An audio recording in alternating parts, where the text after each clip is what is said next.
Buenas tardes ya, vamos a partir con este foro que se llama Municipalismos progresistas son una contención ante el avance de la ultraderecha. Es una pregunta. Se viene hablando bastante lo último de los nuevos municipalismos o de movimientos municipalistas con experiencia que llegan al poder a partir de plataformas ciudadanas para la construcción de proyectos colectivos para el bien común en otras partes del mundo, y empiezan a haber experiencias interesantes en América Latina. Las preguntas que nos hacemos son: ¿pueden estos nuevos municipalismos construir una alternativa a la política tradicional? ¿Están logrando interpelar a la izquierda latinoamericana? ¿Hasta qué punto o de qué forma han sido capaces de provocar cambios sustanciales en la política local? ¿Con qué obstáculos o limitaciones se han encontrado? ¿Cómo se posicionan en relación con cambios más amplios en la política nacional? A este debate hemos invitado al alcalde de Recoleta, Fares Jadwe, a la concejala de Rosario, Argentina, por Ciudad Futura, Karen Tepp. Un aplauso.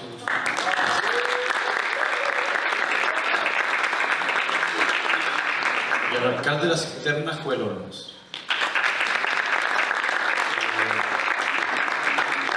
Les informamos que tanto Ítalo Bravo como Javiera Reyes no pudieron asistir por razones de agenda.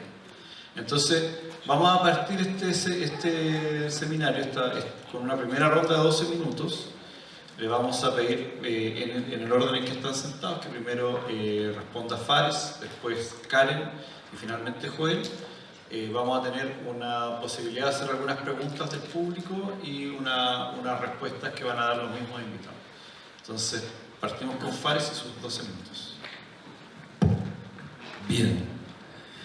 Primero que todo, muy bienvenidos acá a Recoleta, queridos colegas, y a la fundación con la cual hemos tenido un diálogo desde hace años, y que parte de la pregunta también se responde con este tipo de acciones, ¿no?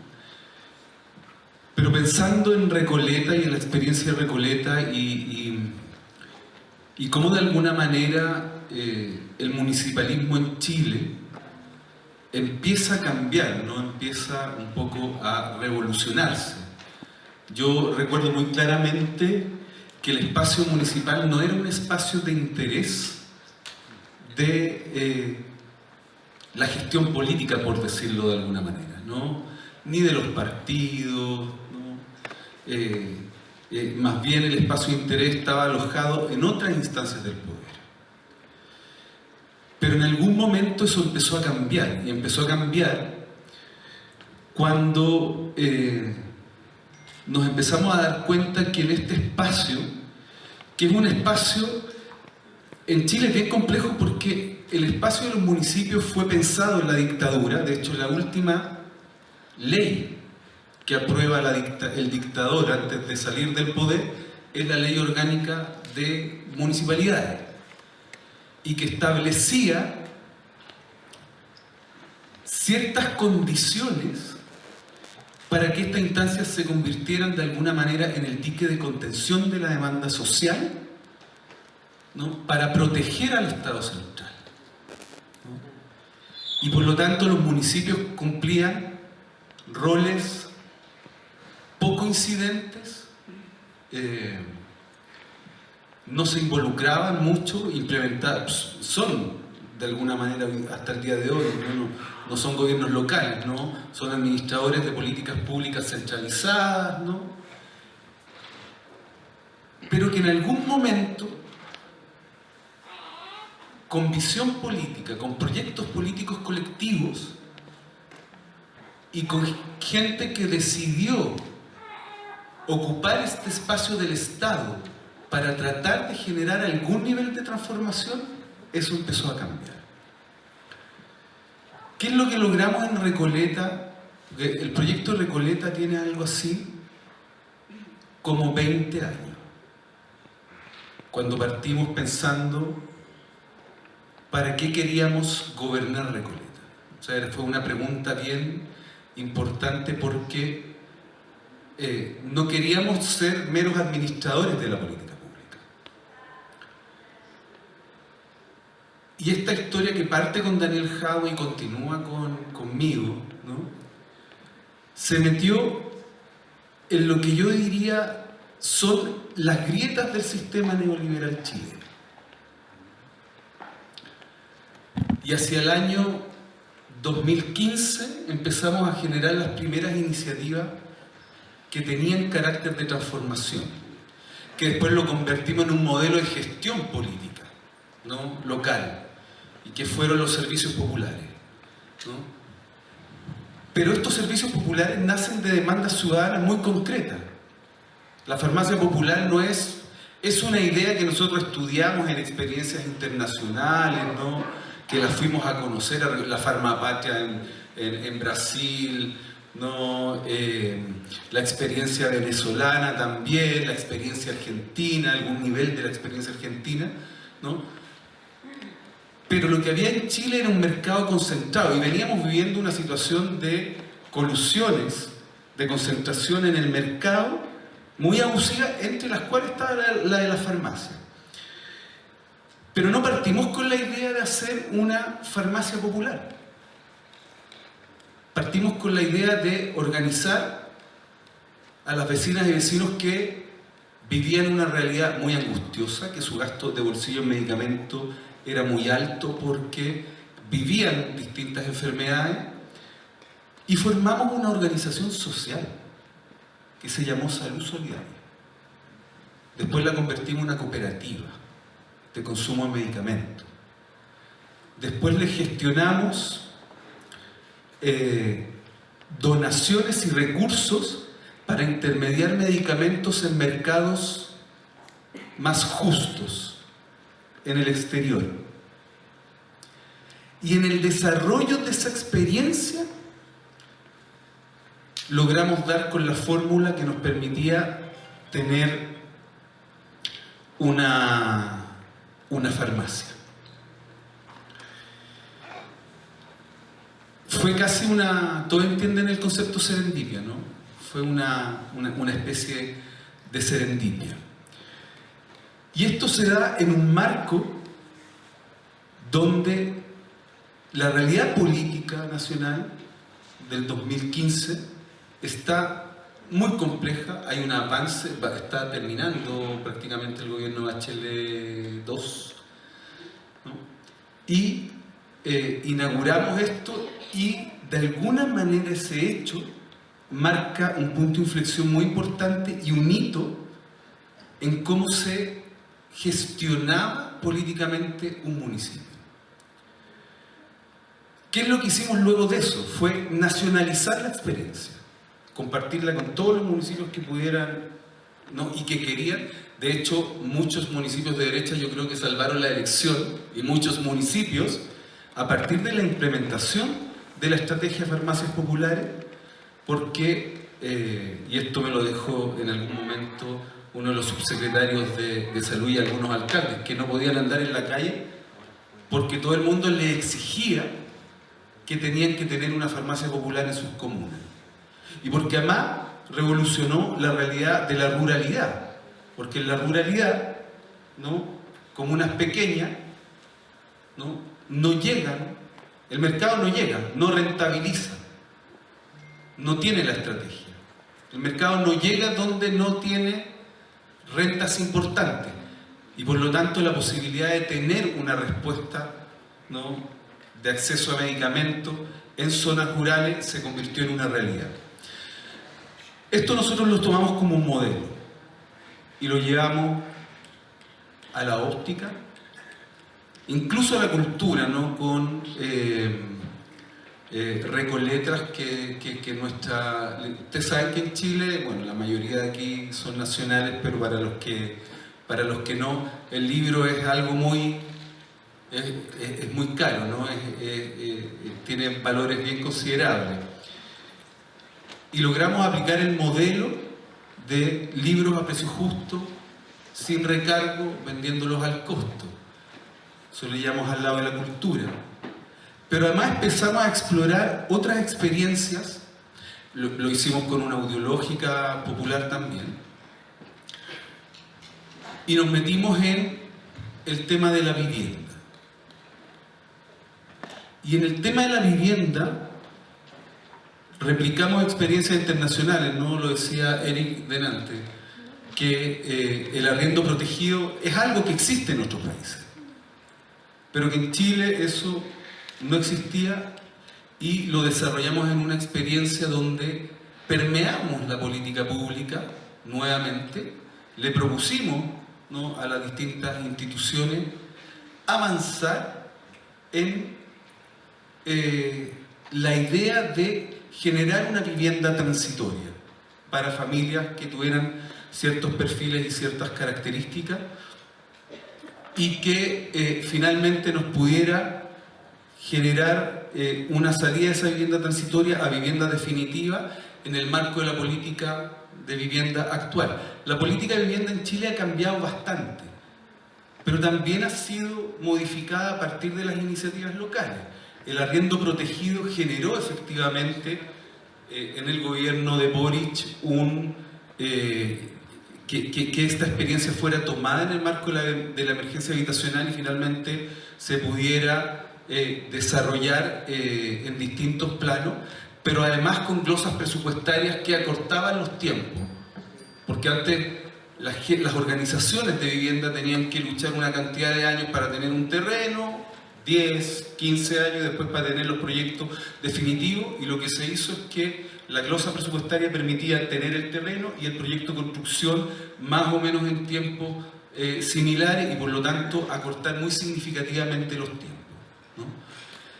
Y lo que hicimos con Justicia Social 1, que es el edificio que tenemos acá al lado, que es un edificio de arriendo protegido, es la primera experiencia de Chile en arriendo a precio justo, con perfiles además focalizados en mujeres que vivían círculos de violencia, que llegaron a habitar este espacio y finalmente lograron desarrollar una experiencia con acompañamiento, ¿no?, de esta parte del Estado, de este municipio, de un acompañamiento social, en salud, en todo lo que le puede brindar un municipio. Y hoy día ellas son parte de un comité que se llama Justicia Social, que tiene un proyecto que se empieza a construir en unos meses más, que ya tiene un proyecto definitivo y por lo tanto dejan el arriendo protegido, salen a la vivienda definitiva y se genera un círculo virtuoso bien interesante con familias que no tenían ninguna expectativa, ¿no? Y de hecho en ese espacio acabamos de recibir a una familia palestina refugiada hace una semana que viene llegando de Gaza, porque nos quedó una unidad de departamento disponible de una familia que transitó su vivienda definitiva y pudimos acogerlo porque también este proyecto, ¿no?, tiene características para acoger, ¿no?, a familias que tengan necesidades humanitarias.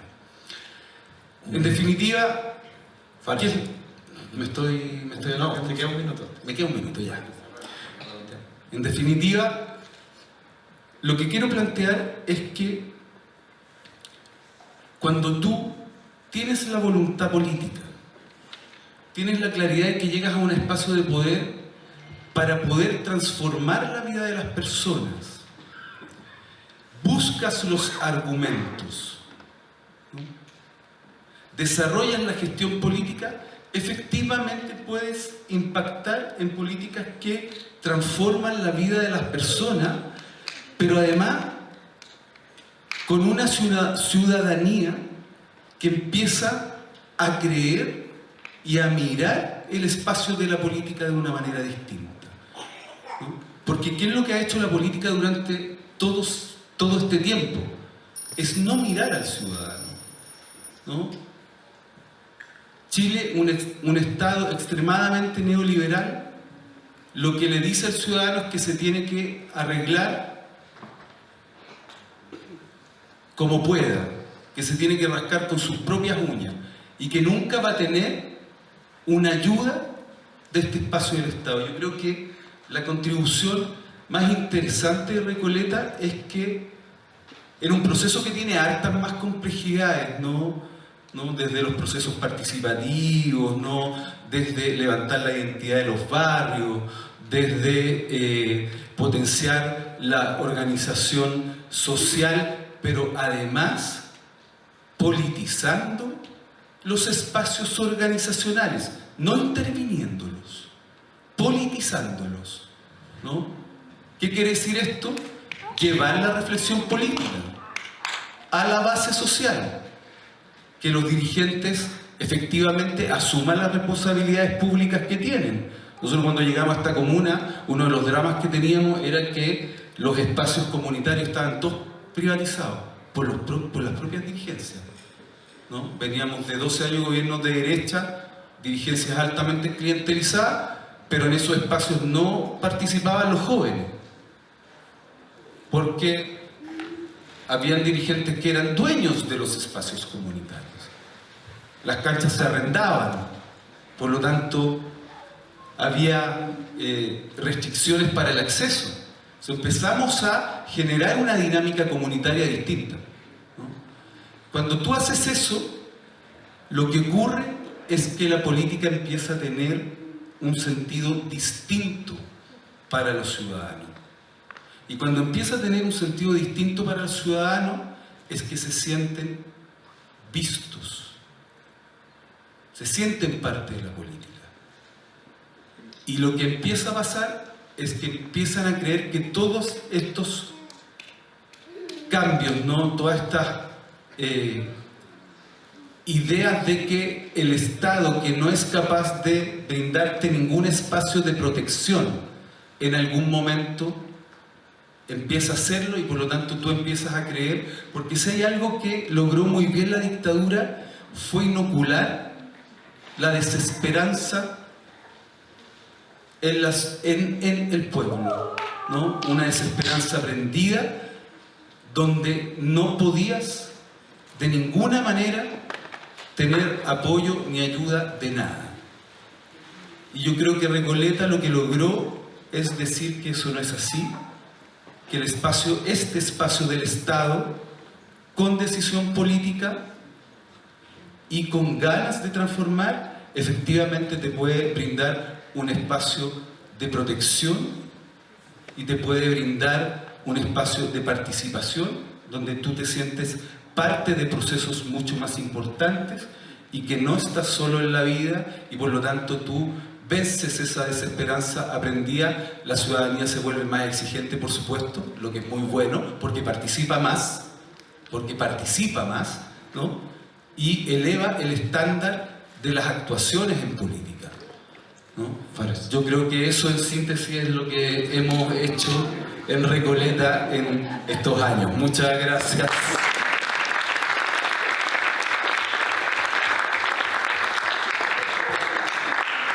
Muchas gracias, Fares. Karen. Bueno, a mí apagame el micrófono, porque no te voy a escuchar cuando me hagas así respetuosamente, a mí cortame cuando llegan los 12. Bueno, muy buenas tardes a todos, a todas. Soy Karen Tepp, concejala de la ciudad de Rosario, Argentina, tierra de Lionel Messi, tierra del Che Guevara, y para los chilenos, tierra del Loco Bielsa, de corazón. Yo ya tengo este speech cuando vengo a Chile porque sé que con esto empatizo, digamos, abrazamos la cordillera con el Loco Bielsa. Bueno, y de Fito, bueno, bien, puedo seguir nombrando. Fontana Rosa. Tengo. Fontana Rosa. De Fontana Rosa, bueno, Rosario. Bueno, en mi caso, digamos, voy a tomar algunas de las preguntas disparadoras que tenía este panel. La experiencia política de la que formo parte, aún hoy, no es gobierno en nuestra ciudad, lo será a partir del 2027, no tengo dudas, pero sí venimos de una construcción profundamente municipalista, por lo cual, frente a la pregunta de si el municipalismo es hoy un espacio o una forma o una estrategia de contención frente al avance de las ultraderechas, yo diría que más que de contención es un espacio de construcción de alternativa. Es una plataforma para dar o ensayar otras respuestas a las mismas preguntas que hoy están los procesos de ultraderecha dando respuesta en una crisis que yo creo que es absolutamente civilizatoria a nivel mundial. Hay una discusión acerca de si estamos frente a un cambio de época y todos los nuevos gobiernos neofascistas en Europa, en América, en nuestro continente. Tengo el primer presidente anarcocapitalista de la historia, cosa que jamás imaginé que iba a tener que decir o imaginar, y así es. Digo, si estamos frente a un cambio de época y lo que se viene por delante es necesariamente un largo proceso de oscuridad en nuestras sociedades, o si por el contrario estamos en una época de cambios, que yo soy más proclive a esa idea, de la misma manera en que discuto con los dirigentes y con las fuerzas políticas en nuestro país que frente al triunfo de Milei, la respuesta rápida que aparece es: la sociedad se ha derechizado. Con lo cual, digamos, no hay un problema de la política, sino un problema de la sociedad. Digamos, la sociedad se derechizó, entonces quienes pertenecemos al campo de las izquierdas, de los progresismos o del campo nacional y popular, lo que tenemos que hacer pareciera que son dos caminos: o esperar hasta que la sociedad mágicamente deje de pensar o sentir con su corazón de derecha, o peor aún, hacer propuestas políticas electorales que sean semejantes o parecidas a esos centro-derechas. Bueno, yo no creo ninguna de las dos cosas. Creo que realmente estamos viviendo tiempos de profunda crisis políticas y de representación, que hay una desconexión total entre nuestro pueblo, sus necesidades urgentes, las deudas que tienen nuestras democracias, los sueños, los anhelos de nuestro pueblo, con lo que ofrece y discuten los proyectos políticos. Digamos que hay una ruptura ahí muy grande que hay que empezar a suturar y empezar a resolver de alguna manera. Porque claramente estos procesos de ultraderechas avanzan sin ningún tipo de escrúpulos sobre nuestras vidas, sobre nuestros cuerpos, sobre nuestras instituciones, sobre las democracias que tanto nos han costado construir y consolidar en nuestro continente y en el Cono Sur en particular. Ahora bien, si estamos ante esa crisis de representación, lo que tiene que hacer la política es un profundo replanteo acerca de qué es lo que hemos venido haciendo para que, digamos, una sociedad esté dispuesta a elegir a estos personajes. Y en eso creo que hay, digamos, al menos 3 elementos de la política que el municipalismo puede claramente ofrecer una alternativa. Cuando la política se restringe solamente al plano electoral, cuando la política solamente piensa que los problemas de las grandes mayorías se pueden resolver desde la estatalidad, y cuando reducimos la democracia a la democracia representativa, digamos. Y la realidad es que, digamos, si bien hemos tenido en las primeras décadas en Latinoamérica gobiernos que se parecieron más a su pueblo, sin lugar a dudas hay parte de la forma de hacer política que no fueron resueltas o que se hicieron de la misma manera que se venían haciendo antes. Y se pudo avanzar con algunos derechos, pero no se pudo empoderar a una sociedad que tenga la capacidad de poder defender esos derechos y profundizar esa democracia. Y en ese sentido es donde yo creo que los municipalismos tenemos una llave para poder reinventar esta democracia y refundarla en el mismo lugar donde la democracia nació, que son precisamente las ciudades. Y creo que para la tan mentada batalla cultural que se abre en estos tiempos, los municipalismos y la construcción desde el territorio nos permiten las mejores herramientas, no solamente para dar el debate en el plano inmaterial de esa batalla, de las ideas, de los proyectos, de las propuestas, sino y fundamentalmente el de la materialización de otros modos de vida postcapitalistas. Y si la política no le está dando respuesta a los problemas de la vida cotidiana de nuestra gente, yo lo escuchaba recién al alcalde, he tenido la posibilidad de conocer Recoleta hace ya algún tiempo, y de ver plasmado mucho de eso que nosotros queremos llevar adelante, de cómo desde la comunidad organizada y con un Estado municipal que acompañe y que traccione esos procesos, se puede dar respuestas a las necesidades básicas de la vida cotidiana de las personas. y que esas respuestas no solamente resuelven un problema, sino que construyen una sociedad mejor. Y la política muchas veces ha renunciado a esa parte. Los gobiernos se han concentrado a lo sumo en resolver los problemas y las necesidades, pero lo han hecho con una dinámica que es solamente desde la estatalidad, con lo cual cuando se pierden elecciones se pierde la posibilidad de seguir ampliando derechos y el riesgo concreto de perder los que se habían conseguido, o lo hace, como también se mencionaba recién, a través de la mercantilización y la entrega al mercado para garantizar el acceso a las necesidades básicas de nuestra vida. Y está claro que estamos en un momento que ni el Estado ni el mercado nos dan respuestas a las necesidades tan básicas como la de la vivienda. Con lo cual, digamos, desde nuestra experiencia, que si bien no se es de gestión todavía, sí es de muchos años de construcción de eso que vos llamabas organización social, de movimientos sociales y territoriales que empezamos a prefigurar en este presente la sociedad que queremos para mañana. Y Ciudad Futura, que es el espacio del que formo parte, sin ser gobierno, tiene 2 escuelas para jóvenes y adultos en los barrios más violentados de la ciudad de Rosario, donde tienen los mayores índices de criminalidad organizada, el narcotráfico, que desde hace 14 años le ofrecen respuestas a los pibes y las pibas que operan para estrangular la capacidad de captación que tienen las bandas narcos en esos territorios y que, según el propio informe oficial del Ministerio de Educación de la provincia de Santa Fe el año pasado, son las 2 escuelas para jóvenes y adultos con mayor cantidad de graduados de toda la provincia. Una experiencia que es gestionada por la propia comunidad y que para poder obtener el reconocimiento han llevado años y años de luchas con el Estado.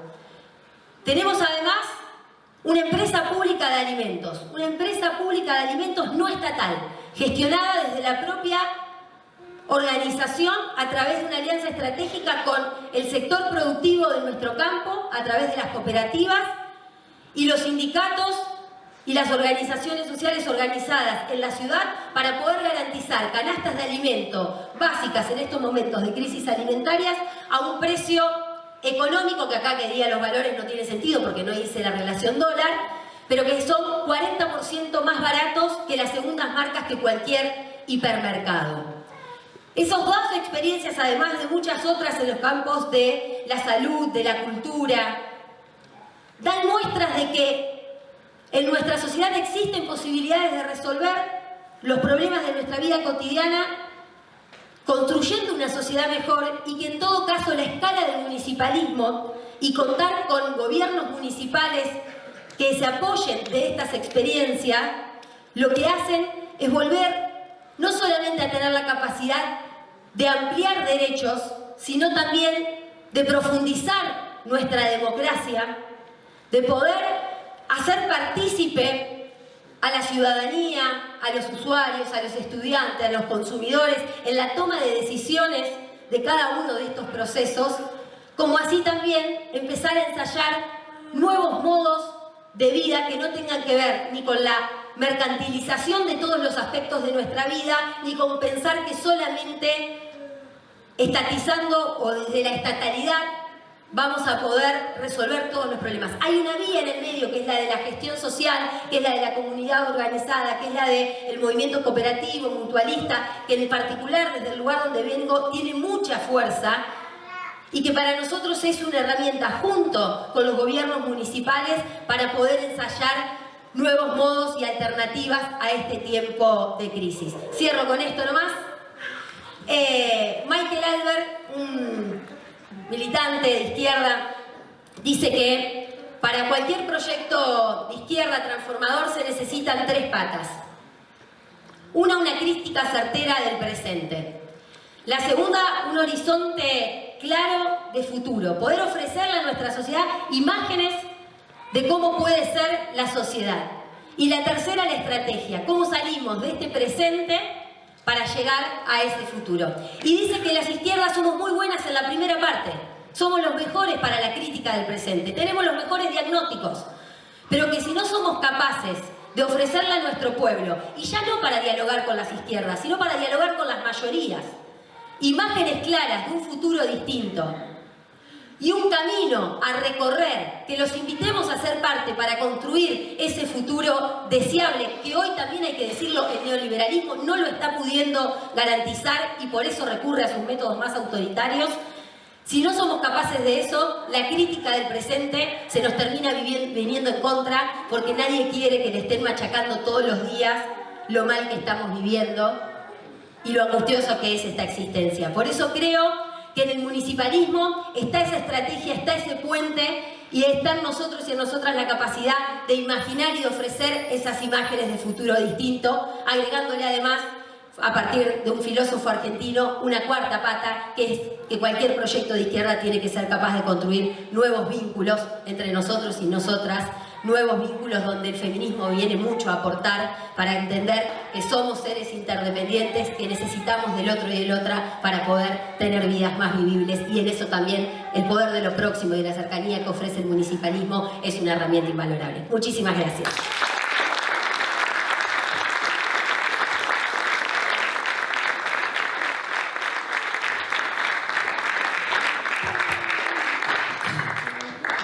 Ah, 12 minutos.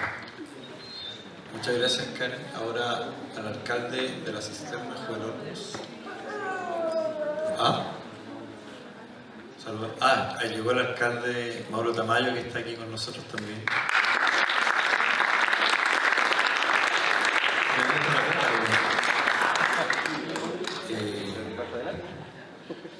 Dale, Juan. 12 minutos. Yo también se lo doy. Sí, gracias para moderarme, si no, no me caigo. Oye, agradecer la invitación. Interesante que, bueno, está Mauro Tamayo, Fares y otros invitados, Javiera, Ítalo, Matías, que son un grupo de alcaldes que tienen un ideario bien renovador de la política tradicional. Yo vengo, llegué al municipio siendo independiente, a pesar de haber sido uno del grupo fundador del Frente Amplio, dirigente estudiantil. En esos tiempos fui presidente de Ingeniería en la Chile, senador universitario con Boric, del grupo fundador del Frente Amplio, uno de los tantos grupos, y después terminé fuera de ese lado. Y gané el municipio compitiendo contra el Frente Amplio y también lo que era la vieja concertación. El año 2021 logramos derrotar a ese sector siendo independiente, y hoy día soy militante de Acción Humanista, el partido donde está Tomás Herich, que es un partido igual que siempre ha tenido una línea de izquierda, entonces no ha sido un cambio tan radical. Respecto a la pregunta, me gustaría responderla entendiendo este concepto de primera línea de los municipios, es decir, un vecino o vecina que tiene un problema y no sabe a quién recurre, toca la puerta del municipio. Y ese concepto para resolver problemas de subsistencia, de primera necesidad, de todo tipo, ¿cierto?, le entrega al municipio una mirada muy distinta a la que tiene alguien en un ministerio.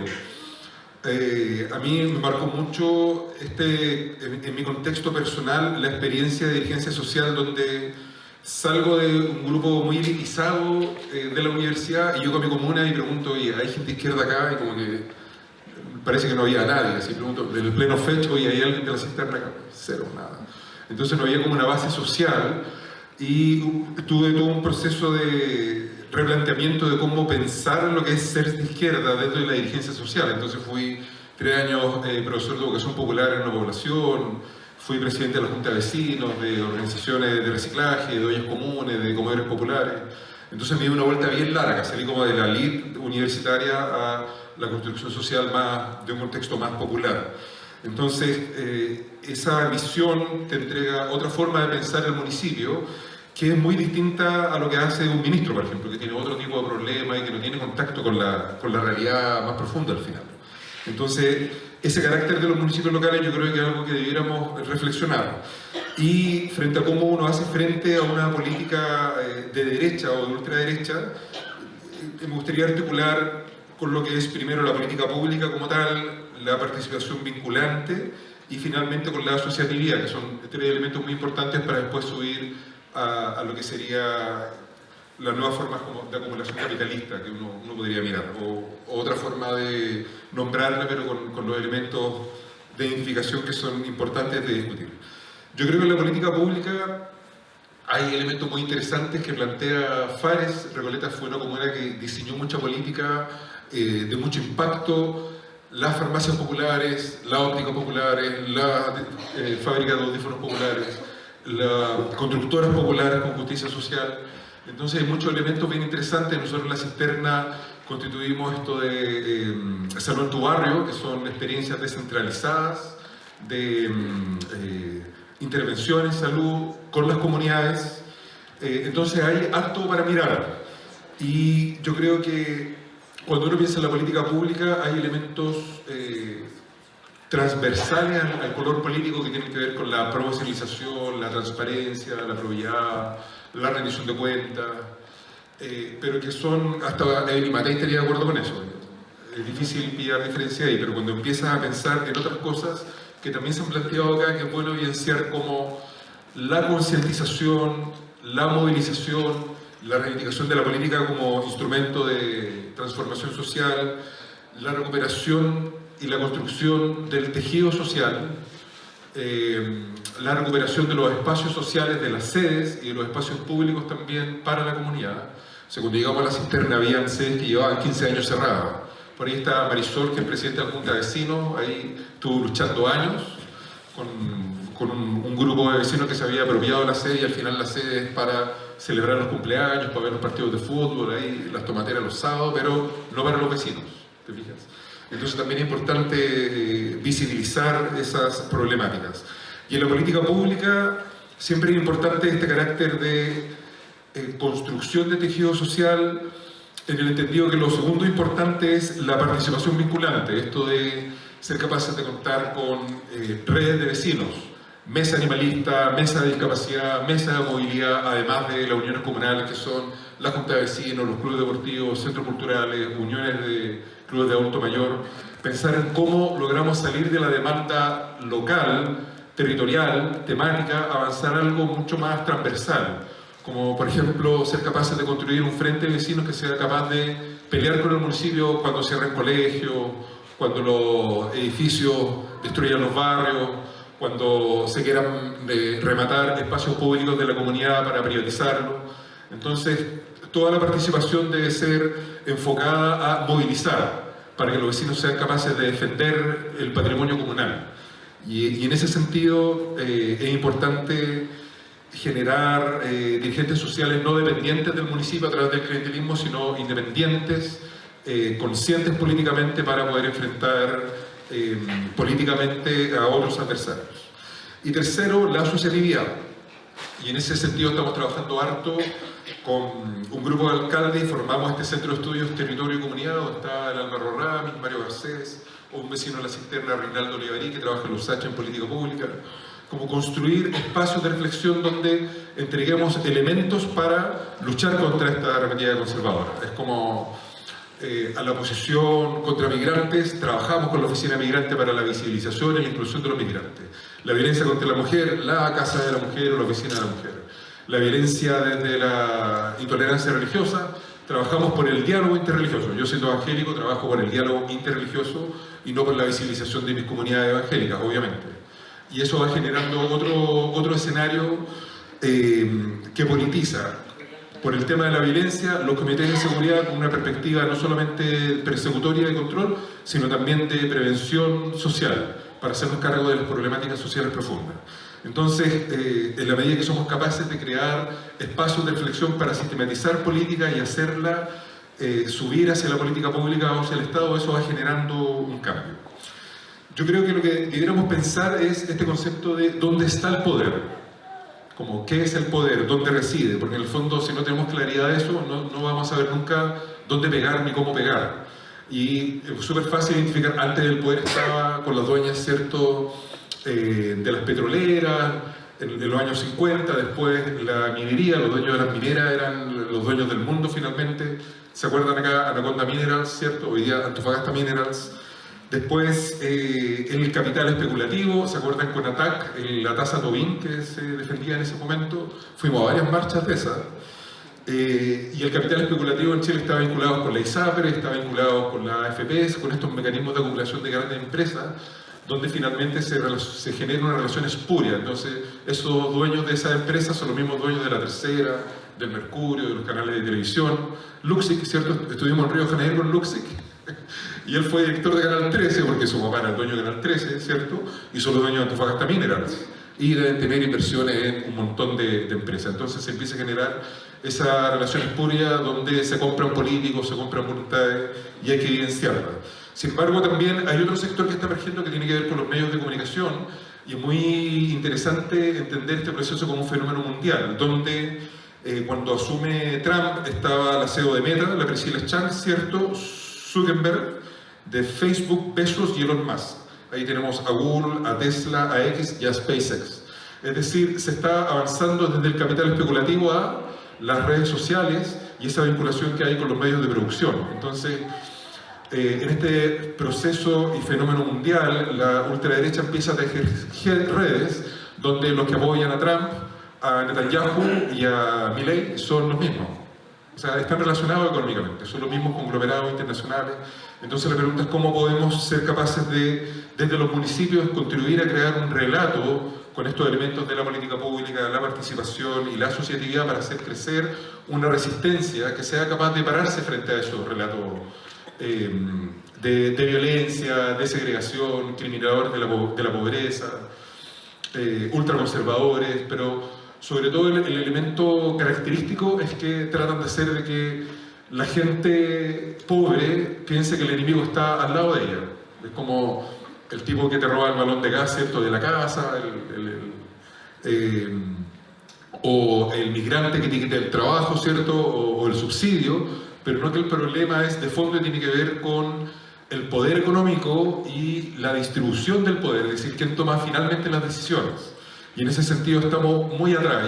Escucháis a cualquier señor en la feria dice los comunistas ladrones que se enriquecen con el Estado, es el discurso, y los venezolanos no sé qué que te roban en la calle. Entonces uno se pregunta cómo una señora que ni siquiera tiene Facebook, ¿cierto?, llega a esa conclusión y está tan arraigada en lo profundo de su ser, y es la primera respuesta que te da cuando tú le preguntas cuál es el problema en Chile.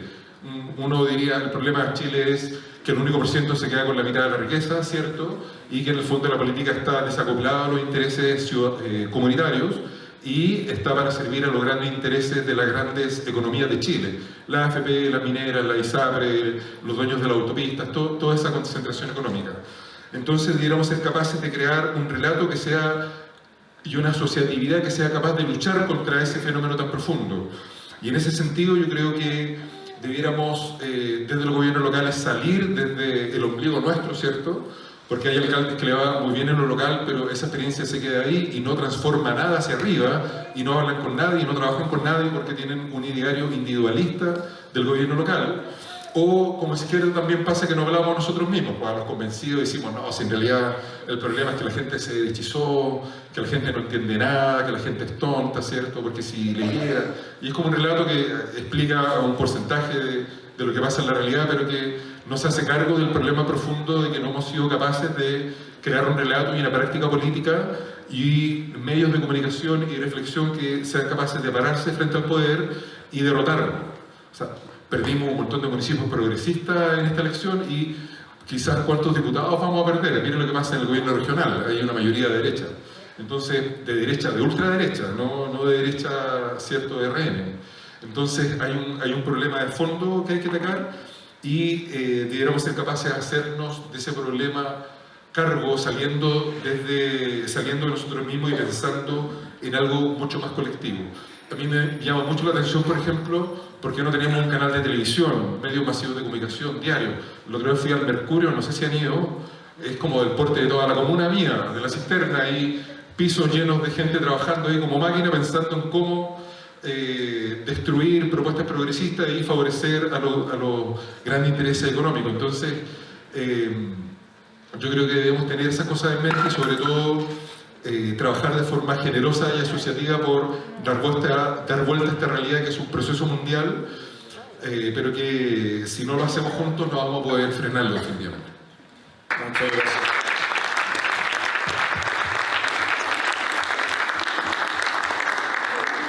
Bueno, habiendo escuchado la exposición inicial de cada uno de los invitados e invitadas. Queríamos ver si es que tenían alguna pregunta que ellos pudieran responder. Ahí van a pasar gente con un micrófono. Así que levanten la mano para que les pasen el micrófono. ¿O no? ¿Yo les paso el micrófono? ¿Había voz? El micrófono está ahí abajo. Ah. No, ese es con cable. No, en la nave está acá. ¿A dónde? Debajo de acá. Yo estoy arriba. Yo estoy arriba. Allá.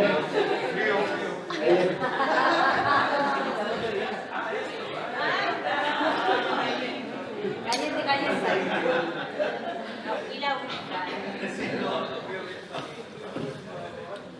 Un minuto. A la compañera de Rosario, es una localidad en Argentina que está muy cruzada por el narcotráfico, muy en las noticias, que hay delincuencia y no sé cuánto, pero es uno de los territorios más grandes de la Argentina.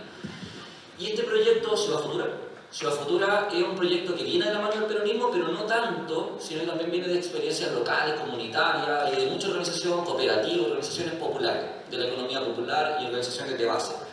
Y parece ser que la gente está encontrando una alternativa en otros proyectos, pero igual de la mano de la izquierda o de la mano del peronismo, que en ese caso pues, sería, digamos, como el símil, digamos, a nuestra izquierda. Me quiero preguntar, ¿cuáles son las claves para poder convencer a las grandes mayorías en proyectos que están sumamente cruzados por el narcotráfico, donde usualmente se nos ha criticado mucho de no tener respuestas? Hacemos todas las preguntas y después. ¿Vos? ¿Quién más?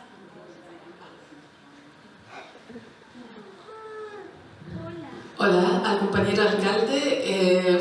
Fue muy bueno ver en la franja hablar a un evangélico. ¿Cómo podemos hacer para captar a todo ese segmento de evangélicos, cristianos, progresistas, siendo que pues, yo en pandemia, no soy una persona muy religiosa, pero me hice muy amiga de una familia evangélica, para mí era una experiencia nueva, conviví mucho con ellos y me di cuenta hasta qué punto los pastores le meten a la fuerza el voto a sus rebaños a todo nivel de idea y de manera muy cercana a la ultraderecha. Entonces, ¿cómo podemos captar ese segmento? Muchas gracias. Hola, compa. Desde el punto de vista de los municipios o los gobiernos locales, que básicamente es lo que hoy día se estructura y desestructura al mismo tiempo. Viene una experiencia, yo vivo en San Miguel, soy vecino ahí del alcalde. Perdimos la comuna básicamente con una derecha a partir de una lectura que tiene mucha razón y que ahí quiero ojalá profundizar. El tema de los medios de comunicación y la ley de medios, básicamente, hoy día es un tema central para estas campañas que vamos a enfrentar. Porque hoy día básicamente nos enfocamos en el corto plazo, que es derrocar básicamente a Kast. Las redes sociales en general hoy día vinieron a reemplazar a los más medios. Se agradece el aterrizaje de RT en Chile, la verdad se saluda porque básicamente vienen con una propuesta muy distinta, pero de aquí a que permee va a ser bien complejo. ¿Cuál es la propuesta desde estas comunas para poder generar un más media que nos permita enfrentar el discurso del fascismo que está básicamente estructurado en 3 dimensiones? Una, los medios clásicos; segundo, la permeabilización a través de la televisión y de los matinales en particular, que son los horarios más vistos; y tercero, la incrementación de la propaganda a partir de TikTok y de redes sociales que única y exclusivamente vinieron a destruir el lenguaje político de la izquierda, que no supo construir relatos a partir de estos hechos. Básicamente eso, quiero saber cómo articulamos.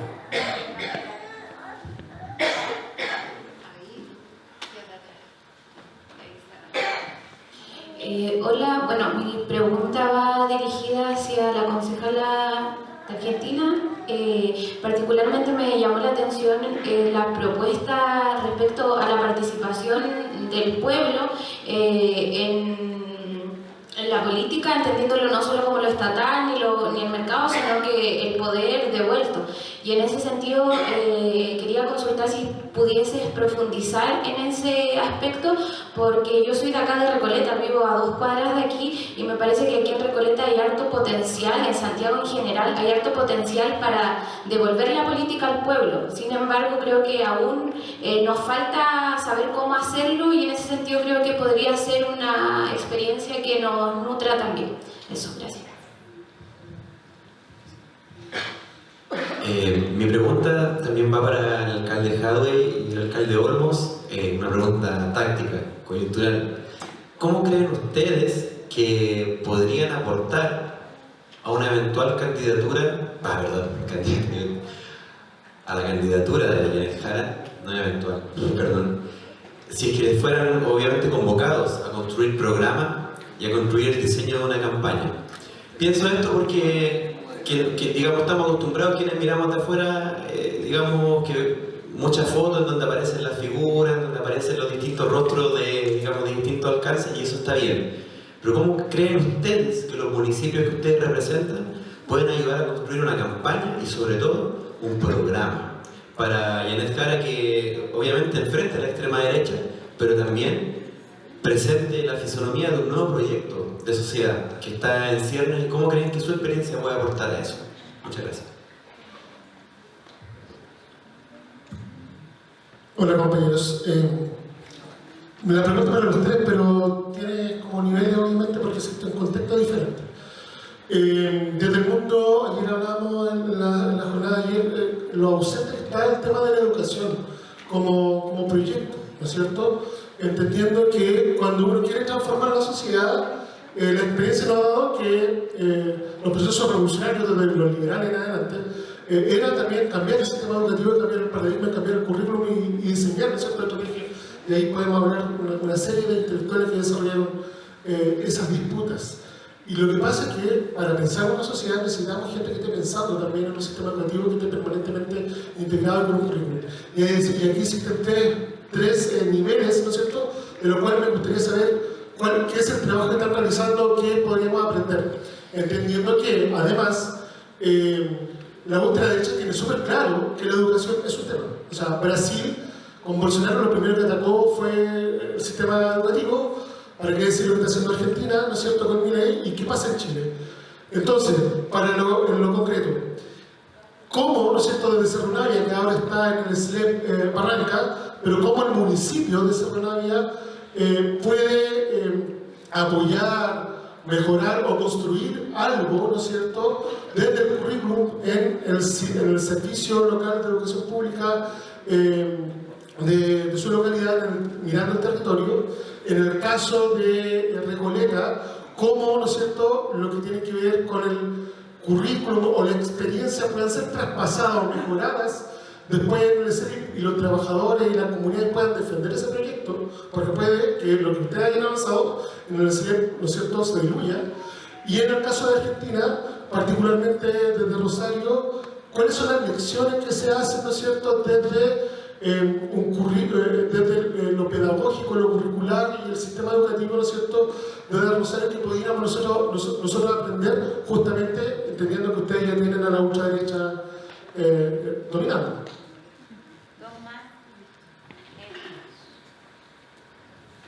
Perdón, compañero, la pregunta es para mí, es más sobre las lecciones de estar viviendo con Milei o con las experiencias educativas que planteé, porque no sé si fue una metáfora lo de las lecciones. O sea, particularmente, ¿cuál es la experiencia que ustedes pueden sacar? Porque, ¿me entiendes? Eso es particularmente decir, lo que se avanzó en el sistema educativo o no, ha sido relevante, se puede defender o no, qué tensiones existen y eso.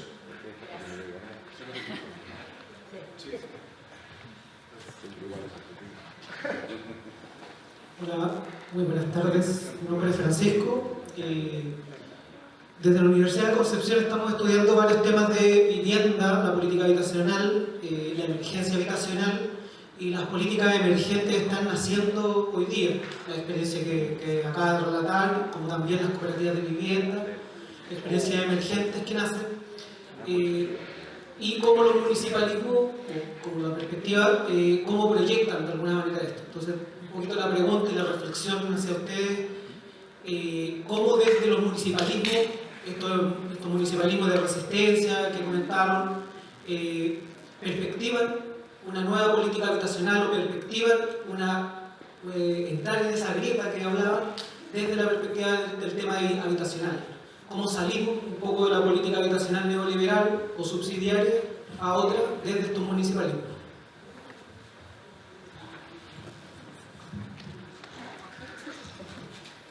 Hola, buenas tardes, por acá Pía Gajardo. Bueno, entendiendo, me inspiró un poquito la pregunta del compañero, que la educación es un fenómeno que no solamente se produce en el aula, ¿cierto? Y en las escuelas. Es una pregunta igual para los tres. Pensando en la capacidad que tiene el municipalismo, ¿no?, en general de poder generar espacios extrasistemas, ¿no?, educativos, ¿qué experiencias tienen ustedes de educación popular que puedan ayudar a recomponer el tejido social? Y si no las tienen las suficientes, ¿existe alguna estrategia para poder recomponer el tejido y abordar, por ejemplo, los espacios que también sean como de cuidados, orientados a la educación popular? Por ejemplo, de donde vengo yo, de Valparaíso, hay un espacio de educación popular que es el TAC de Cordillera.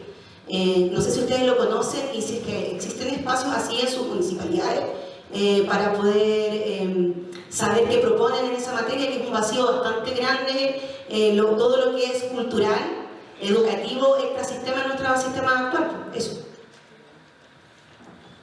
Ya, muchas gracias a todos y a todas por las preguntas, ha sido muy interesante. Solo aclarar que el alcalde de La Cisterna, el alcalde de Cerro Navia está allá, entonces no puede contestar. Aunque si quiere venir a contestar. Entonces partimos en el mismo orden. Yo creo que 6 minutos estará bien. Sí, a lo mejor le damos la palabra al Mauro Tamayo también. Sí. A ver, son varias preguntas.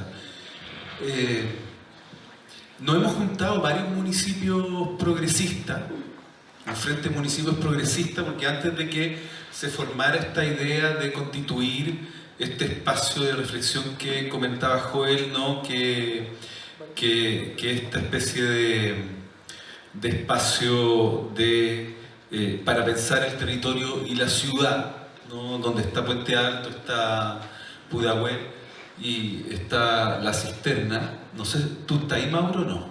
Sí, también está ahí.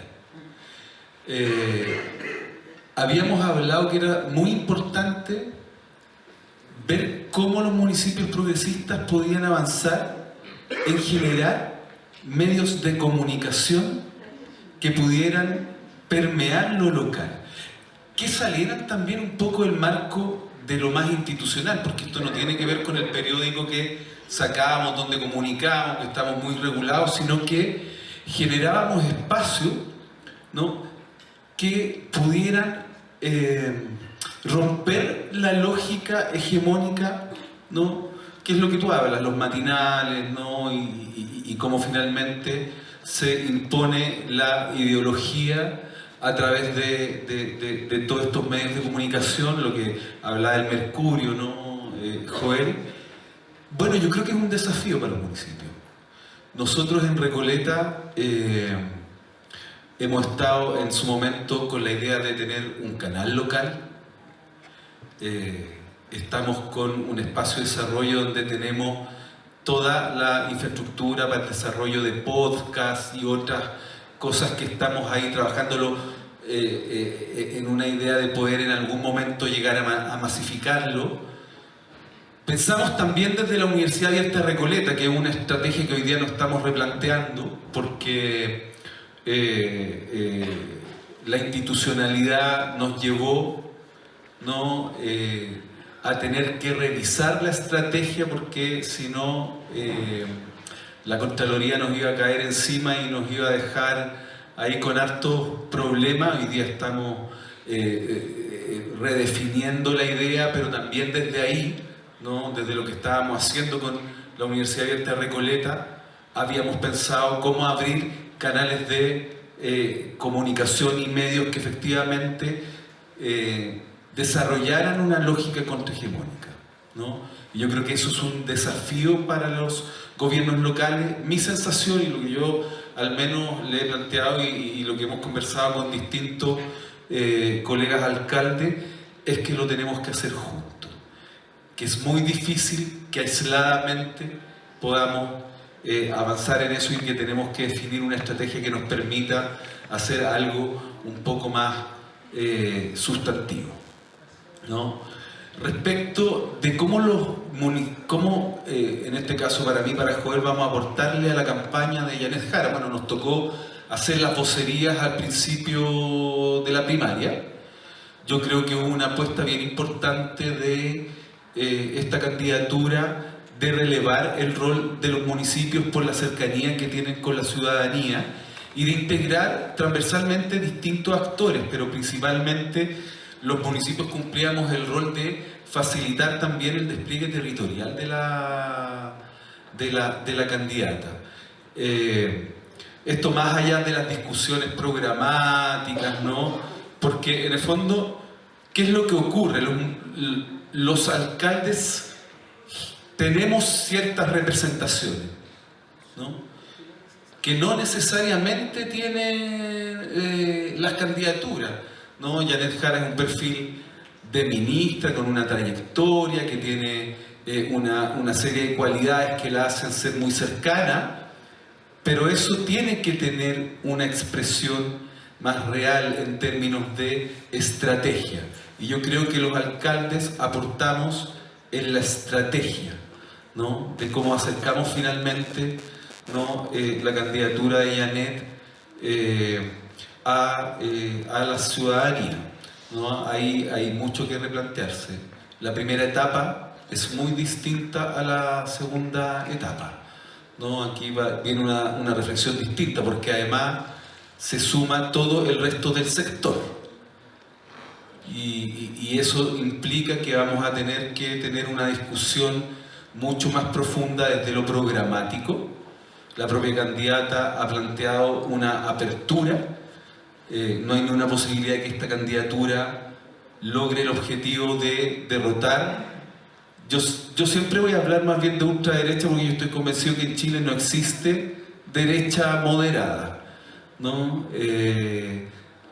Siempre la derecha en Chile se ha metamorfoseado, pero siempre ha sido muy pinochetista, por lo tanto no hay aquí derecha moderada, siempre ha habido extrema derecha, ¿no? Entonces, para derrotar a la extrema derecha, que es distinto a la derecha más irracional de Kaiser, ¿no? Que Kast tiene el gran tiene la gran suerte de tener a Kaiser, que lo hace ver moderado, ¿no?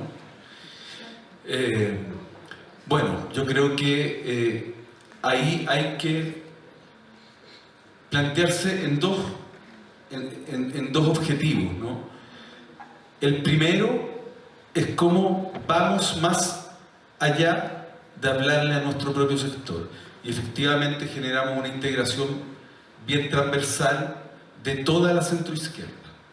Pero el segundo objetivo más importante, y que yo creo que Yanet logró en el proceso de primaria, es cómo avanzamos en una alianza estratégica con los sectores que tienen más grados de frustración.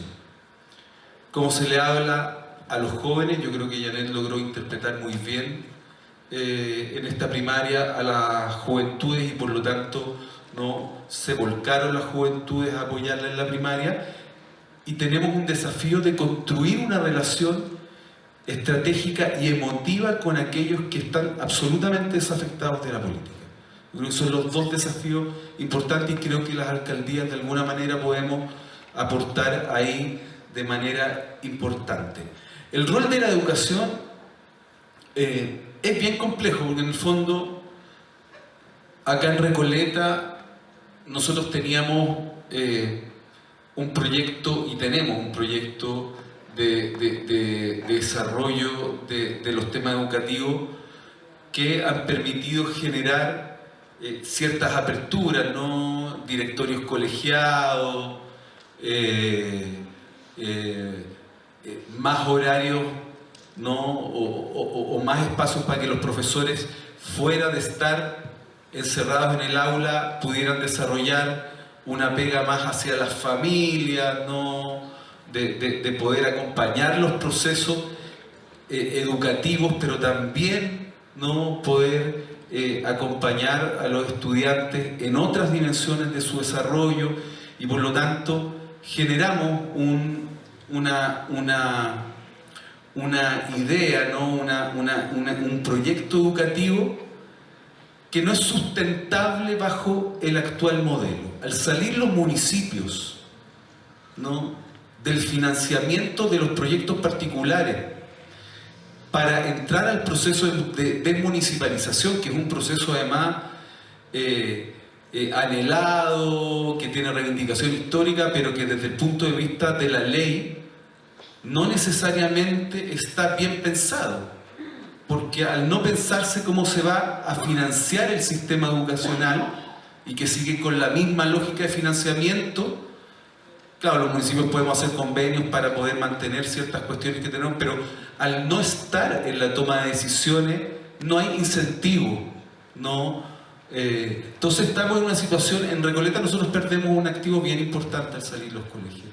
Nuestras comunidades educativas eran comunidades abiertas, que estaban vinculadas al mundo de lo comunitario, las organizaciones sociales podían participar de los espacios educativos a través de programas que permitían finalmente generar una red, diría yo, más sociocomunitaria en torno a la escuela, y por lo tanto la escuela se amparaba y se protegía y se nutría de esa experiencia, porque al principio hubieron resistencia, pero una vez desarrollada la experiencia, ¿no? los colegios tendieron más bien a abrirse, y por lo tanto es difícil decir qué es lo que va a pasar, cómo nosotros vamos a salvaguardar, ¿no?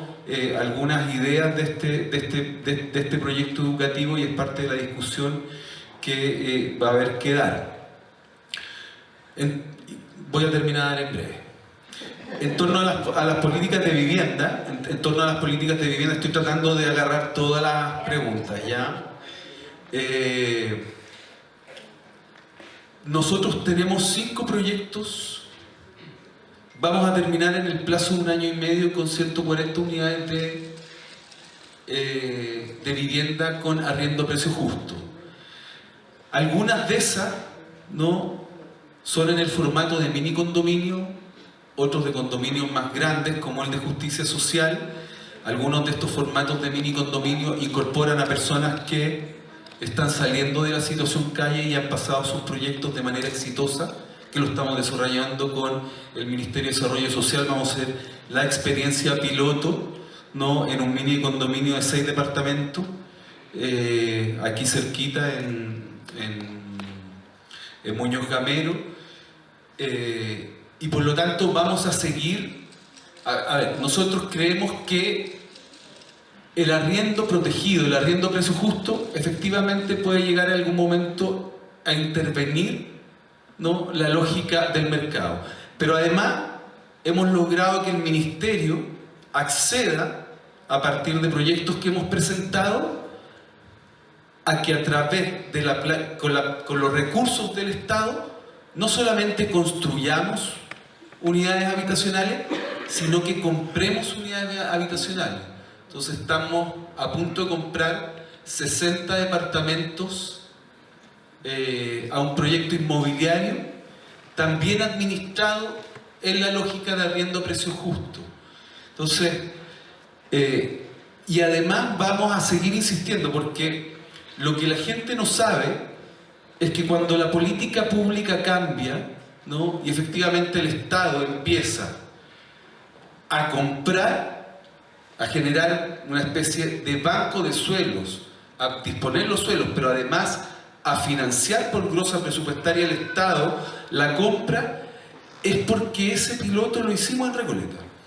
A partir de la experiencia de un condominio social y un comité de vivienda, y por lo tanto logramos acortar los plazos. Ahora, dependemos mucho de cuántos llamados haga el Serviu para poder lograr eso, ¿no? Entonces nosotros podemos generar muchos proyectos con comités de vivienda, pero si el Estado no llama, ahí vamos a tener un problema. Y estamos en esa discusión hoy día con el Ministerio, pero efectivamente lo que ha pasado es que los municipios nos hemos vuelto aliados, ¿no?, de las organizaciones, de los comités de vivienda, para presionar al Estado para que la política pública sea mucho más eficiente. Yo creo que vamos a seguir un poco en esa línea. Y respecto a la experiencia de educación popular y transformaciones, mira, en Recoleta lo que hicimos desde muy al principio fue levantar una serie de procesos de carácter más identitario, ¿no? De ir a reconocer cómo los liderazgos de los barrios, las experiencias de los barrios, de cómo habían nacido, y en eso generamos una serie de conocimientos que venían, ¿no?, de esa experiencia popular, y las transformamos en textos, libros que después les devolvimos a las propias poblaciones, ¿no?, donde ellos se reconocían en experiencia, y eso sí generó un cambio cultural mucho más vinculante a las acciones municipales. Eso permitió potenciar las organizaciones sociales, ¿no? No es precisamente un proyecto más como desde el Estado formando, ¿no?, como nueva ciudadanía, sino que el Estado, o este espacio del Estado, rescatando las experiencias populares para la construcción de mayor conciencia social, para los cambios que necesitan los barrios y las participaciones que esperamos tener en el diseño y en el desarrollo de la política local. Eso. Gracias.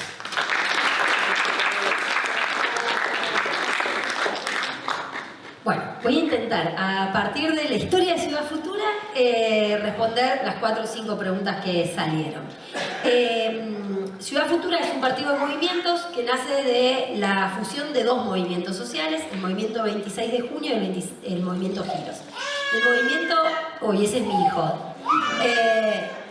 El movimiento 26 de junio le tocó dar la pelea en la ciudad de Rosario por una de las 2 caras, que es la de la violencia que mencionaba el compañero, cuando un 1 de enero del 2012 matan a 3 militantes sociales que estaban saliendo a celebrar con sus familias y que fueron confundidos por una banda narco como soldaditos, los acribillan. Hasta ese momento todos los registros públicos de alguna manera iban contando esta realidad que se iba acumulando en nuestros barrios populares, de jóvenes que morían en manos del avance de la disputa territorial del narcotráfico y de la violencia urbana, como ajustes de cuentas, básicamente diciendo se matan entre ellos, y en ese mismo registro intentan explicar el crimen de estos 3 militantes sociales. A partir de allí, la militancia del movimiento 26 de junio lleva adelante todo un proceso de lucha por justicia, por cambiar esa forma en que la sociedad estaba mirando el problema que íbamos teniendo desde las barriadas populares. Crecía el consumo y se iba masificando en todos los sectores sociales, pero la sangre y los muertos de ese negocio ilegal se daba en las barriadas populares. Más allá de ese proceso de lucha, que hay un libro muy lindo, importante, que registra todo el proceso de lucha y de militancia de los pibes, que es Soldaditos de Nadie, nosotros a partir de allí fuimos interpelados como propios militantes de izquierda, es decir, bueno, sobre el tema de la violencia y de la seguridad tenemos que hablar, tenemos que pensar, digamos, no estamos de acuerdo con la respuesta de la guerra contra las drogas, está bien. Ahora, ¿cuál es desde nuestro campo la política que vamos a tener con este fenómeno y estos problemas que se van enraizando en nuestros territorios y que se llevan la vida de nuestros compañeros y compañeras? Y que también van condicionando nuestra propia vida y nuestra propia democracia y movimiento en las ciudades a medida de que ese problema se va complejizando, al punto tal de que la ciudad de Rosario llegó a cuadruplicar la tasa de homicidios y a quintuplicar la tasa de homicidios a nivel nacional. Desde ese lugar y de siendo organizaciones locales nos planteamos, bueno, cuáles son al menos algunas herramientas que nosotros, cuando llegamos a los lugares institucionales, en este caso del Consejo, impulsamos para llevar adelante. Algunas tuvieron que ver con, en primer lugar, reconocer las víctimas que iba dejando el avance de la violencia urbana y ahí crear una institución dentro del ámbito municipal que haga un acompañamiento y una reparación de las víctimas de la violencia urbana en nuestra ciudad. Me podría desarrollar sobre cada uno de estos un montón, pero no me va a dar el tiempo. El segundo tiene que ver cómo atacamos este fenómeno. Nosotros decíamos, tenemos que atacarlo por arriba y por abajo. Por arriba, persiguiendo la ruta del dinero narco, digamos, porque claramente la plata que genera el negocio del narcotráfico se lava después en negocios en la vida urbana, específicamente en la vida urbana a partir de la especulación inmobiliaria y las inversiones inmobiliarias. Después hay otros rubros también que son sensibles a la captación para el lavado de dinero. Entonces, a nivel municipal impulsamos y logramos que se cree una agencia antilavado. Digamos, que nosotros podamos a nivel municipal, está bien, es un delito federal. Ahora bien, los permisos para las construcciones los da el Consejo Municipal. Las habilitaciones para las concesionarias de alta gama o para determinados rubros que pueden ser más sensibles para el lavado activo son todos trámites que se hacen en el ámbito municipal y local. Entonces, podemos desde ese lugar tener una medida de prevención, de mayor acceso y pedido de información y en todo caso de articular también con la justicia federal para cuando se detectan maniobras que tienen posible origen de fondos ilícitos poder hacer una persecución. Porque si no lo que pasa es que tenemos leyes a nivel nacional, pero la cantidad de casos que hay por lavado de activos son realmente insignificantes en estos 15 años que llevan. La agencia se aprobó, lamentablemente el intendente actual tiene a 2 personas funcionando y 0 recursos para, digamos, empoderarla. Pero es una herramienta que existe y que dimos una pelea muy importante porque se decía que desde el ámbito local no se podía hacer nada para la cuestión del lavado de activos e incluso las pocas veces que ha operado ha demostrado que es efectiva.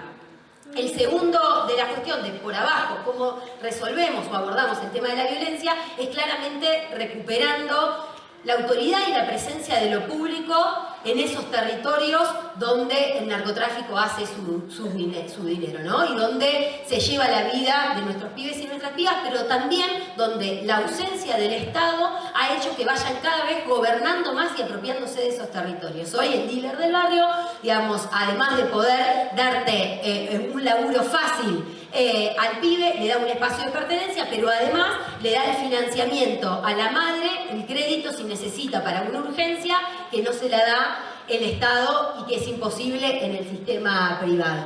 Y así con cada uno de los aspectos de la vida. Entonces nosotros necesitamos ahí un Estado que recupere su autoridad y su presencia. Y para eso hay 2 elementos o componentes que para nosotros son centrales. La urbanización de los barrios populares, digamos, la mejora de las condiciones materiales de existencia de nuestra gente que al día de hoy no tiene acceso al agua potable, digamos, y que son condiciones indignas, que tienen que ver con poder mejorar esas condiciones, pero que también tiene que ver con cómo en esa urbanización vamos ofreciendo proyectos de vida alternativos, fundamentalmente para los jóvenes de esos barrios populares, cómo construimos y reconstruimos una comunidad en ese espacio y cómo para eso revitalizamos las organizaciones sociales y comunitarias. Yo arranqué en militar hace 20 años. Cuando yo militaba en el barrio de Nueva Alberdi, éramos cientos los pibes y pibas y todo el que militaba en la facultad iba a algún barrio a hacer una práctica. Hoy eso desapareció, digamos, y en los pocos espacios que existen comunitarios frente al gobierno nacional que los criminaliza, los estrangula y los persigue, realmente el contexto es muy complejo y por eso creo que los gobiernos locales tienen que apoyarse en esas organizaciones y revitalizarlas. Y el segundo componente es un plan y un programa de prevención social del delito. Digo, nosotros por la experiencia de nuestras escuelas podemos trabajar con los jóvenes a partir de los 16 y los 17 años, pero el acceso también al consumo y la edad crítica de los pibes y de las pibas hoy están desde que terminan la primaria y arrancan la secundaria. En ese espacio en el que quedan, digamos, sin ningún tipo de contención y de espacio de participación, porque en la mayoría de los casos no comienzan los estudios secundarios, bueno, ahí hay que trabajar con un programa específico que estamos terminando de armarlo con la idea de poder articularlo a partir del deporte. El segundo movimiento que dio lugar a Ciudad Futura es el movimiento Giro que dio rápido. Toma el tiempo. Tiempo, bien. Lucha por la tierra, empresa de desarrollo urbano. Creamos una empresa de desarrollo urbano local, tomando los ejemplos de Colombia. Está disponible en la web, si no la puedo enviar. No, el intendente actual, más allá que fue aprobada por unanimidad, no la puso en marcha y para nosotros es una herramienta clave de poder intervenir en el mercado de la vivienda. Y con respecto a las escuelas, que nacieron dos, cada una de estas nació en la lucha de estos movimientos. Las escuelas son, para nosotros, dentro de las claves que tienen, el proceso asambleario, digamos. La toma colectiva de las decisiones en las escuelas es central. Está la parte pedagógica en la cual se estudia por fenómenos, por personajes, a partir de ahí cada una de las materias, pero lo que a mí me lo dijo una vez alguien que vino, dice, yo leí muchas veces a Paulo Freire, hoy vi a Paulo Freire. Yo entré acá y no sabía quién era el estudiante y quién era el docente. El aprendizaje circulaba de una manera en la cual había una participación y una implicancia de los estudiantes que van desde barrer antes de arrancar la escuela hasta que dejar todo listo para que el jardín de 4 a la mañana comience. Y me parece que en eso, en generar espacios de sentido de pertenencia, es central. Donde hay una necesidad, nace un derecho y para nosotros también una oportunidad de organización y de hacerlo de otra manera. En Ciudad Futura no militamos por sectores, sino que militamos a partir de tener un territorio y una práctica. Todo militante de Ciudad Futura tiene que estar vinculado a un territorio y a un hacer, digamos, a un hacer concreto, que lo que hacemos es, en todo caso, empezar a colectivizar determinada demanda y a partir de eso empezar a materializar nuestras ideas. El debate ideológico es importante, pero necesitamos pasar de lo ideológico a lo material y de lo material a lo efectivo, construyendo esa comunidad. Las experiencias tenemos son un montón, están en la web de Ciudad Futura y si no después las puedo compartir, pero me parece que lo central que decía la compañera es animarse a encontrarse con el otro, a distinguir qué es lo que nuestro territorio está necesitando o está deseando y a partir de ahí ponernos en marcha e activar la imaginación política.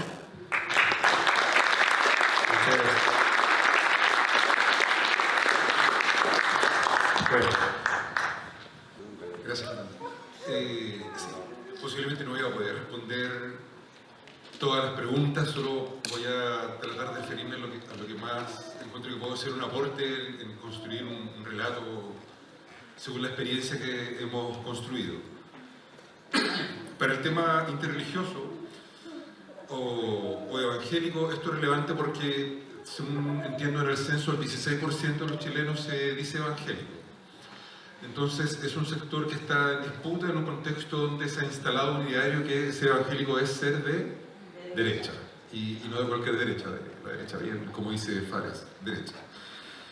Entonces, en ese sentido, un tema importante que siempre hace años hemos tratado de hacer desde que yo era del grupo bíblico universitario en Ingeniería de la Chile, tiene que ver con mostrar una diversidad. Por ejemplo, no sé si ustedes conocen a Helmut Franz, el obispo luterano fundador de la Iglesia Evangélica Luterana de Chile, que dividió a la Iglesia Luterana porque defendía a los perseguidos de la dictadura y formó FASEC, que fue la única institución que entró a todos los campos de concentración en Chile, en la dictadura.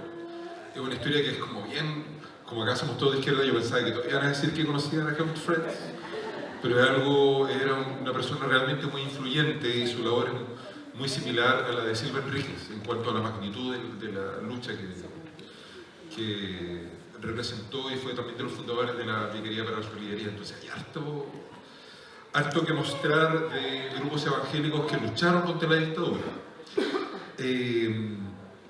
Ese mismo grupo fue el que impulsó lo que hoy día en la Chile es la ley de culto, y está Humberto Lagos, académico de la Universidad de Chile, abogado, que fue el primer director de la Oficina Nacional de Asuntos Religiosos y que participó en ese proceso de materialización de una ley que de alguna manera reconocía la existencia del mundo evangélico.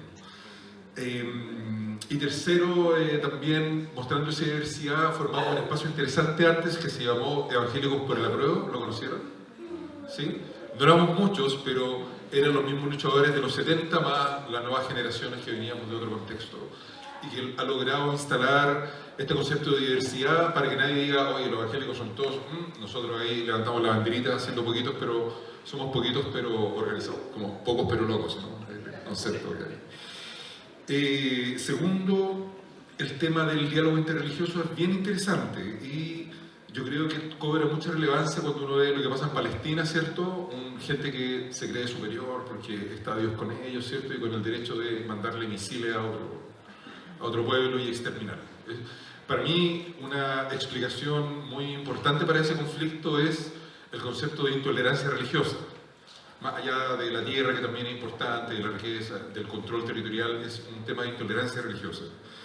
Y nosotros lo que hacemos es, a través del diálogo interreligioso, visibilizar las espiritualidades en un contexto de trabajo por la paz, no por la guerra ni por la violencia. Entonces, en ese sentido, los espacios laicos, hay dos visiones. Uno que dice, la MUNI y el Estado es laico, así que aquí nadie habla de religión. Y el otro que dice, nosotros visibilizamos y respetamos las religiones y las espiritualidades, pero todas por igual, no hay ninguna más importante que otras, y nuestro rol es visibilizarlas y articularlas para hacer un aporte a la sociedad. ¿Ya? Entonces no las escondemos ni las negamos, sino que las visibilizamos y las incluimos como una forma de aportar a la sociedad. Entonces, eso de la educación, por ejemplo, a propósito del profesor, es que esta lógica de apartheid educativo, donde ya usted es católico, vaya para allá, usted es evangélico, vaya, usted es mormón, chuta, no sé qué hacer con él, y usted, no, soy budista, llamamos al director, vaya a patear la pelota. Eso es absurdo, y eso ha sido la prima avenida. Nosotros decimos, y con Recoleta se creó un esfuerzo que es un programa de diálogo interreligioso que en este gobierno no ha avanzado nada, esperamos que en el próximo, con Janet, ojalá así, que tiene que ver con que en el colegio hay un espacio de religión, sea un espacio de diálogo interreligioso, de espiritualidades, no solo de valores, sino de espiritualidades para que aprendamos a hablar, a dialogar, a respetarnos, a incluirnos y a no terminar esas diferencias a través de la violencia, sino a través de la asimilación. ¿Ya? Y eso es algo interesante que nosotros podemos pensar y que puede tener un efecto muy importante en las comunidades. Y el tercero es el aporte social. Nosotros creemos que tenemos que articular a las comunidades de fe para que sean un aporte a la vida comunitaria. Y nosotros hoy día en la Cisterna hacemos operativos en iglesias, en todas las iglesias, que se abren y reciben a la comunidad, y eso ha sido muy importante porque hay lugares donde no existe ninguna sede, pero hay una iglesia mormona, católica o evangélica, y ahí entran todos, y los vecinos entran y se vinculan con los servicios municipales. Constituimos también un albergue comunitario, como que fue una idea que empujamos desde el Consejo de Diálogo Interreligioso, algo parecido a lo que existe en Recoleta para la gente en situación de calle, y somos la única comuna del sector sur que tiene uno, municipal. Y las principales colaboraciones para parar ese albergue fueron los mormones, que nos donaron una millonada en container, equipado y un montón de cosas. Y finalmente, este concepto de comunidad de primera acogida, que hacemos un trabajo con las personas de las comunidades religiosas para que ellos puedan llevar a otros a los servicios estatales, que sepan que existe un abogado de la Defensoría Comunitaria que los defiende, que existen tarjetas de alimentos y subsidios si es que tengo problemas de desempleo o de subsistencia, que hay una casa de la mujer que me acoge si es que a la señora, no sé, tiene violencia intrafamiliar, ¿cierto? Entonces, capacitar a las dirigencias de las comunidades religiosas para que puedan hacer llegar a otros al Estado para resolver sus problemas. Entonces, todo lo que he dicho yo en este momento, si ustedes lo piensan laicamente, uno podría decir que es el trabajo que uno hace en cualquier organización social, solo que acá es una organización de otro tipo, porque está basada en la espiritualidad, pero el trabajo es muy parecido. Es un trabajo de gestión territorial localizado. Entonces, en ese sentido, nosotros creemos que este tipo de trabajo, en el contexto de Janet, va a lograr generar un forado, ¿cierto?, con estos otros discursos que tratan de apropiarse del mundo evangélico de una manera interesada y basada siempre en un discurso de odio, como el odio homofóbico, ¿cierto?, esencialmente, que tienen algunas comunidades, la mayoría de las personas asociadas a cierto tipo de espiritualidades, que nosotros debemos tratar también de combatir con inclusión. Respecto a la campaña, hay dos cosas. Yo creo que la campaña de Janet un elemento muy importante y diferenciador era que, a pesar de que tenía poquitos alcaldes, lo mostraba más que otras campañas, más que especialmente la de Inter y la de Toa, y eso tiene que ver con este concepto que conversábamos recién de primera línea, como la primera línea frente al vecino y cómo eso trata de permear al Estado en este gap de ministerios y gobiernos locales. Y en cuanto a la campaña misma, yo creo que ahí debiéramos pensar, más allá del aporte programático, de los ejes, que hay mucho consenso en la izquierda y posiblemente, si uno lee los programas de todos los candidatos oficialistas, o progresistas, perdón, son muy parecidos, es decir, no hay grandes disonancias. Yo creo que debiéramos pensar en este concepto de cómo el gobierno local puede generar espacios de freno al crecimiento de la derecha. Y en ese sentido, algo interesante de pensar es cómo nosotros caracterizamos a un sujeto social que hoy día veo que tiene dos características muy comunes. Uno es el miedo y el otro es la rabia. Así como, llego a fin de mes, abro mi tarjetita del banco, ¿cierto? Pago el TAG, 100 lucas, o un poco más, ¿cierto? La luz y el agua, empiezo a pagar la cuota de la universidad, el hipotecario, el auto, y se me acaban la plata y dicen, chuta, ¿por qué todo es tan caro? ¿Por qué estoy tan endeudado? Hay gente que se endeuda para comer, no para comprarse un auto, se endeuda para comer y la deuda se lo empieza a comer. Y empieza a eliminar la capacidad del ahorro y el sueño de la casa propia es la pesadilla de la casa propia, ¿cierto? Y hay mucha rabia contra eso. Cuando uno mira la utilidad de la AFP, ¿cierto? 500.000 millones de pesos en 2024, dice, se están forrando y nosotros la miseria. Y también la rabia, veo a mi abuelo ahí que trabajó toda su vida y el pago de Chile, ahora no tiene para comer. Da rabia eso, ¿no? Y por otra parte el miedo. Me enfermo, no me alcanza para operarme, no me alcanza para pagar la consulta médica, ni para comprar los remedios. Y hay un miedo a qué va a pasar de mí si es que me enfermo, porque me pueden quitar la casa, el auto, me van a embargar y me voy a ir a la ruina. Entonces, en ese sentido, un elemento bien interesante de aporte a la campaña tiene que ver con cómo generar estas problematizaciones, que tiene que ver con el miedo al narcotráfico, al crimen organizado, esto de que salgo a la calle y me asaltan, porque en el fondo la gente que se vincula con el gobierno local no es tanta como uno piensa. Es la misma gente que se va dando vueltas. Yo creo que hay más de un 60% de los habitantes de mi comuna que nunca han ido al municipio, que no saben dónde queda el municipio, que nunca han recibido un beneficio social, ni van a recibir tampoco, que ni siquiera van a la feria. ¿Cierto? Que hay gente que trabaja, que sale en la mañana, llega en la noche, va al supermercado. Entonces yo creo que hay que cambiar la lógica de vincular el sujeto social que existe hoy día, que tiene miedo, que está con mucha rabia, con el sujeto autónomo, ¿cierto? Que el que no es pobre, ¿cierto? Que gana un poquito más, pero que en el fondo también sufre el endeudamiento, también tiene esta rabia contra el sistema de ver que lo están perjudicando. Entonces ahí deberíamos ser capaces de cuál es la respuesta de la izquierda frente a ese sujeto.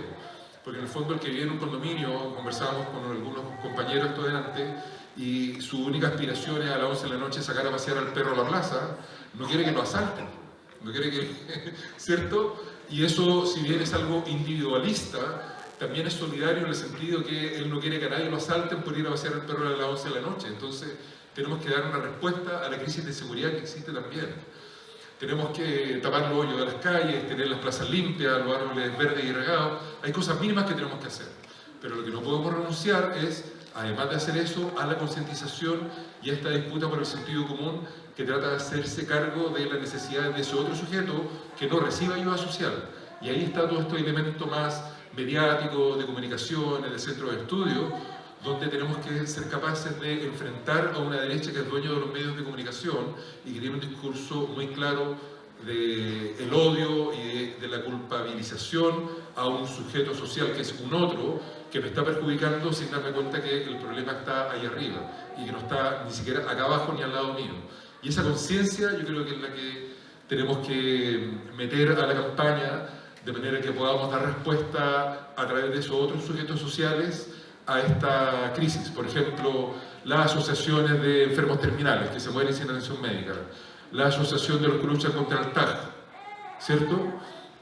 La asociación de los dañados previsionales contra la AFP, los proyectos de eficiencia energética que muestran que este sistema de producción energética y transmisión no funciona. Es malo, es caro, cada vez más caro, y estamos forrando a los millonarios, ¿cierto?, a costa de la gente más pobre. Entonces, todas esas cosas debiéramos ser capaces de traspasarla a la campaña y salir de esta lógica de pensar que si somos más de centro, nadie sabe lo que es el centro, vamos a ganar, sino que si somos más capaces de problematizar y dar una respuesta a ese sujeto social nuevo, ahí sí vamos a ser capaces de ganar. Y para nosotros la cisterna es comunitarismo. Gracias. Muchas gracias.